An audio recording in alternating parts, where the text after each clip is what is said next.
आप सभी को राम राम, राधे राधे। कार्तिक मास के कृष्ण पक्षी अमावस्या तिथि को दीपावली का पर्व मनाया जाता है। दीपावली के पर्व की आप सभी को बहुत बहुत बधाई, बहुत शुभकामनाएं। और इस दिन माता लक्ष्मी का पूजन किया जाता है। लक्ष्मी पूजन करने के बाद दिवाली की कथा अवश्य पढ़ी जाती है। तो आज मैं आपको दिवाली की एक प्रचलित कथा सुनाती हूँ।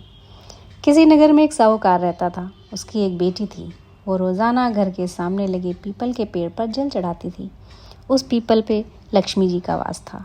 एक दिन उसी पीपल के पेड़ से लक्ष्मी जी प्रकट हो गई और साहूकार की बेटी से बोली, मैं तुझसे बहुत प्रसन्न हूँ, इसलिए तुझे सहेली बनाना चाहती हूँ।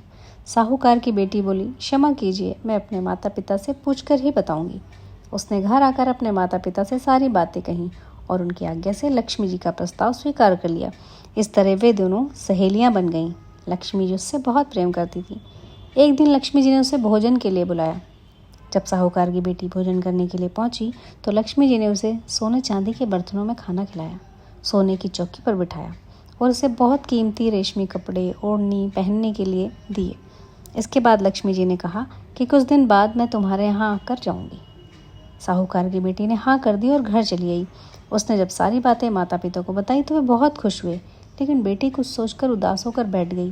जब साहूकार ने इसका कारण पूछा तो उसकी बेटी बोली, लक्ष्मी जी का वैभव बहुत बड़ा है, मैं उन्हें कैसे संतुष्ट कर सकूंगी।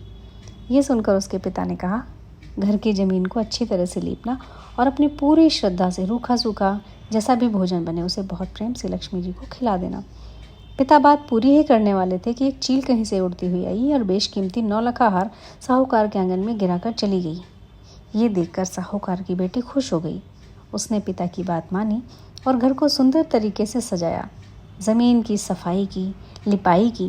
चील ने जो हार उनके घर में गिराया था उसे बेचकर लक्ष्मी जी के लिए अच्छे भोजन का इंतज़ाम किया। उन्होंने सोने की चौकी और रेशमी दुशाला खरीदा। जब लक्ष्मी जी घर आईं तो साहूकार की बेटी ने उन्हें सोने की चौकी पर बैठने को कहा।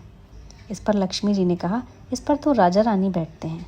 इतना कहकर वह साफ ज़मीन पर ही आसन बिछाकर बैठ गई और बहुत प्रेम से भोजन किया। वो साहूकार के परिवार के आदर सत्कार से बहुत खुश हुई और उनका घर सुख संपत्ति से भर गई।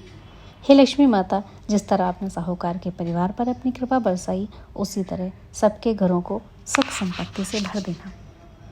तो दीपावली की कथा में आज आप सभी के लिए इतना ही। किसी दूसरी कथा के साथ आपके साथ फिर जुड़ूंगी मैं। तब तक अपना ध्यान रखिए और आपको हमारी कथाएं कैसी लगती हैं कमेंट करके हमें ज़रूर बताइए। धन्यवाद।